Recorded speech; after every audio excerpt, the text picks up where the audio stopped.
Chers apprenants, chères apprenantes, chers étudiants, chères étudiantes de la fiscalité, je viens une fois encore de plus vous montrer d'autres modifications relatives à la loi des finances de 2023. Je vais me focaliser une fois encore de plus aux modifications relatives à l'impôt sur les bénéfices et profits en République démocratique du Congo. La fois passée, je vous avais donné la modification ou bien les modifications relatives, n'est-ce pas, aux charges non déductibles. Et quand on parle de charges non déductibles, cela nous renvoie à l'article 46, n'est-ce pas, de l'ordonnance loi numéro 69/009 du 10 février 1969 relative aux impôts cédulaires sur les revenus. Et on avait développé cette notion ensemble.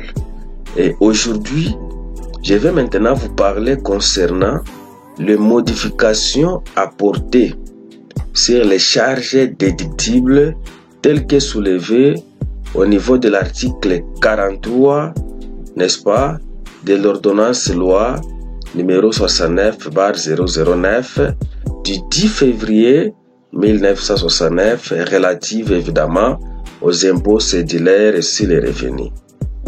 Mais avant de commencer, je vais d'abord saluer tous mes abonnés, tous ceux-là qui me suivent de partout, mes abonnés du Congo-Brazzaville, mes abonnés de Lubumbashi, mes abonnés de Kinshasa, Kisangani, tous mes abonnés de partout où vous êtes, je vous salue.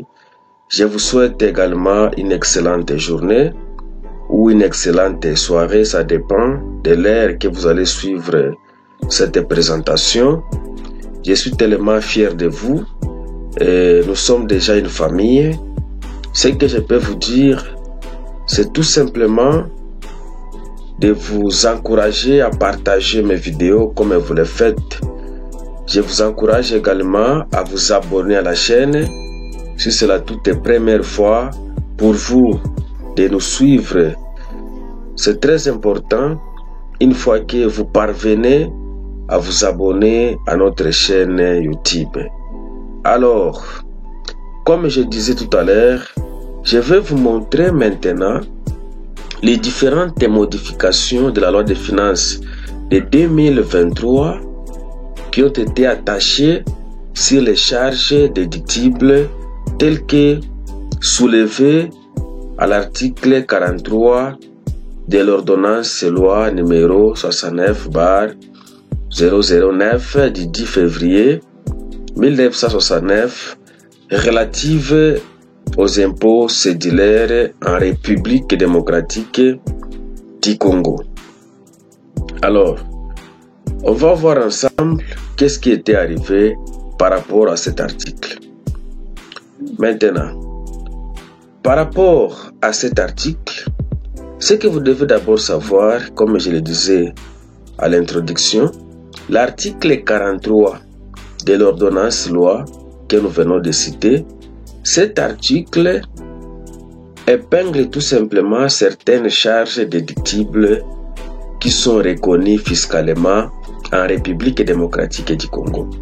Nous avons également d'autres charges déductibles en matière fiscale qu'on peut trouver facilement au niveau de l'article 44 de cette même loi.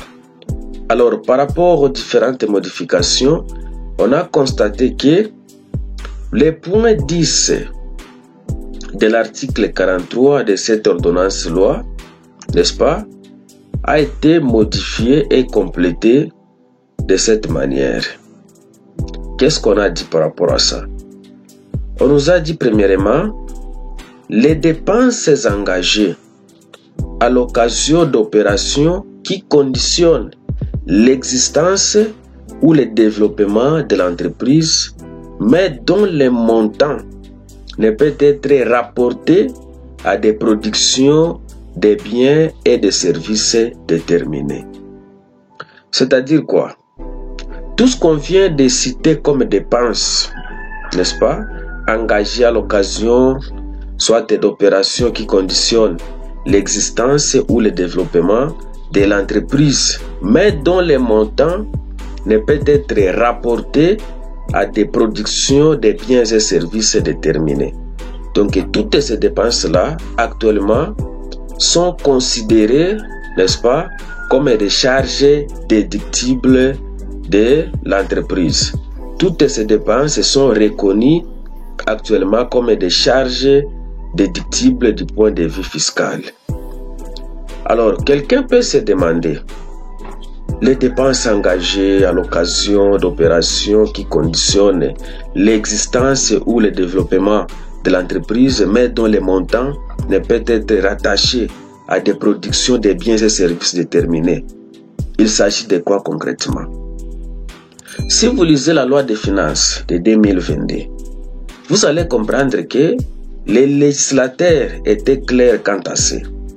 Il avait bien précisé, toutes ces dépenses-là, ce sont des dépenses qu'on retrouvait avant, n'est-ce pas, dans l'actif du bilan au poste frais d'établissement. Donc avant, avec les Sisquadans, n'est-ce pas, il y avait certaines charges qui ont été immobilisées à l'actif du bilan.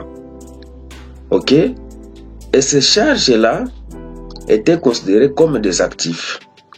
Mais après la révision du Sisquada, ces charges ne sont plus encore au niveau de l'actif et du bilan, et au contraire, avec les nouvelles normes du Sisquada révisées, ces charges ont été ramenées, ont été affectées dans les comptes de charges correspondants.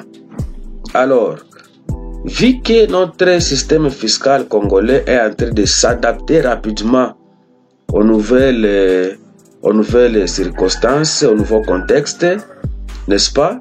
On a vite compris que comme ces charges étaient immobilisées au niveau de l'actif du bilan, ces charges étaient enregistrées au niveau de l'actif du bilan, et aujourd'hui, ces charges ne sont plus encore enregistrées au niveau de l'actif et du bilan. On doit rapidement les reconnaître comme des charges déductibles sur le plan fiscal. Tout ce qui était comme charges de constitution, n'est-ce pas, des prospections, des publicités, lancements, toutes ces charges fiscalement aujourd'hui, on les reconnaît comme des charges déductibles en République démocratique du Congo. Alors, en deuxième position, et on va finir par là, ce que nous devons savoir avec la nouvelle loi des finances de 2023. Il est ajouté à l'ordonnance loi numéro 69/009 du 10 février 1969 relative toujours aux impôts cédulaires sur les revenus, un article 43 bis 2 libellé comme suit. Donc ça c'est un ajout. Ça c'est la deuxième modification par rapport aux différentes charges déductibles. Qu'est-ce qui est dit là-dessus?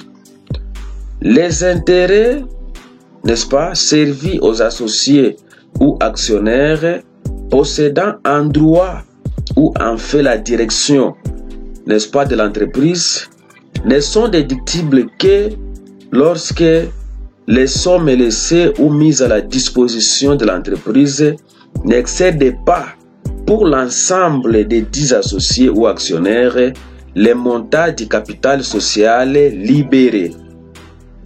Chers amis, si vous lisez bien la loi des finances par rapport à cette notion, vous allez comprendre que ça c'est un avantage, parce qu'à l'époque, la loi disait ceci: les intérêts versés pour les capitaux empruntés étaient considérés comme des charges, mais les associés dans des sociétés autres que par action, dans des entreprises autres que par action, les intérêts pour eux n'étaient pas considérés comme des charges déductibles. Donc ici, il y avait un manque à gagner.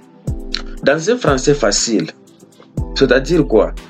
Si un associé à l'époque pouvait donner son argent à l'entreprise en termes d'emprunt, n'est-ce pas? Les intérêts sécrétés pour ces montants donnés n'étaient pas considérés comme dépenses professionnelles et déductibles sur le plan fiscal. Mais aujourd'hui, qu'est-ce qu'on veut nous dire d'une manière concrète?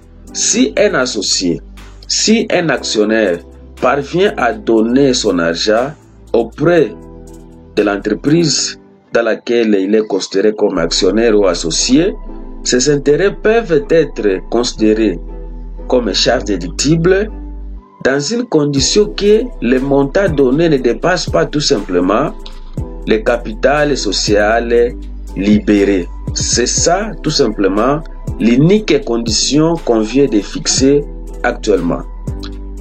Donc aujourd'hui, pour résumer, tout ce qui est comme intérêt que l'entreprise peut supporter pour rémunérer, n'est-ce pas, les capitaux empruntés donnés évidemment par les associés ou actionnaires, aujourd'hui ces intérêts sont reconnus comme des dépenses professionnelles déductibles à une seule condition que les montants donnés, n'est-ce pas, en termes d'emprunt par ses associés ou ses actionnaires n'excèdent pas évidemment les montants du capital social libéré. Il ne faut pas que cela dépasse les montants que ses associés ou que ses actionnaires avaient donné comme montant du capital social. Bon, j'espère que vous avez bien suivi cette présentation d'aujourd'hui. Et si vous avez des questions, n'hésitez pas, n'est-ce pas, à me contacter à travers mon numéro WhatsApp que vous avez toujours l'habitude de trouver dans la barre de description. Merci beaucoup chers amis, je vous aime bien et à la prochaine occasion.